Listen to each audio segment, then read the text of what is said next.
রেখে তারা আমাদের রাষ্ট্রের বিভিন্ন ধরনের বিষয় হস্তক্ষেপ করছে, সেটা আসলে আমাদের কাম্য নয়। এবং তাদের ভারতের আগরতলায় যে আমাদের হাই কমিশন রয়েছে সেখানে তাদের যে উগ্রবাদী সংগঠনগুলো হামলা করেছে, এইটা আমরা মনে করি রাষ্ট্র হিসেবে তারা আমাদের প্রতি নির্ভরশীল আচরণ তারা করছে। এবং আমরা অবশ্যই আশাবাদী আজকে আমরা হাই কমিশন বরাবর স্মারকলিপি প্রদান করবো। এই পরবর্তীতে আমাদের আরও বিএনপির ভাইস চেয়ারম্যান তারেক রহমান দেশে আসবে কবে, সে ব্যাপারে আপনাদের সংগঠনের পক্ষ থেকে সুস্পষ্ট বক্তব্য আছে?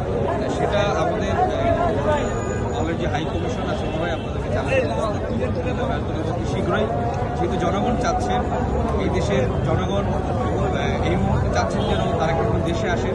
কারণ আমরা দেখতে পেয়েছি ইতিমধ্যেই একজন জননেতার যেই সকল বৈশিষ্ট্য রয়েছে সকল বৈশিষ্ট্য ওনার মধ্যে বিদ্যমান রয়েছেন। এবং এই রাষ্ট্রের যে একটা ফ্যাসিস্ট সরকার ছিল, সেই ফ্যাসিস্ট সরকারের বিরুদ্ধে যে জনগণের ভিতরে বা জনগণের অভ্যন্তরে ধীরে ধীরে যে একটা আন্দোলনের স্পিরিট তিনি জাগ্রত করেছেন এবং দেশের সমষ্টিক মানুষকে একত্রিত করে যে একটা গণ অভ্যুত্থান হয়েছে তার নেতৃত্বে আমরা আশা করি এবং দেশের সকল জনগণই চাচ্ছেন দেশে আসেন এবং দেশে এসে এবং সবাই চাচ্ছেন যেন নির্বাচনের মাধ্যমে উনি এই দেশের প্রধানমন্ত্রী হন। সেটা দেশের জনগণ চাচ্ছে, আমরাও চাচ্ছি এবং সেগুলো উনি দেশের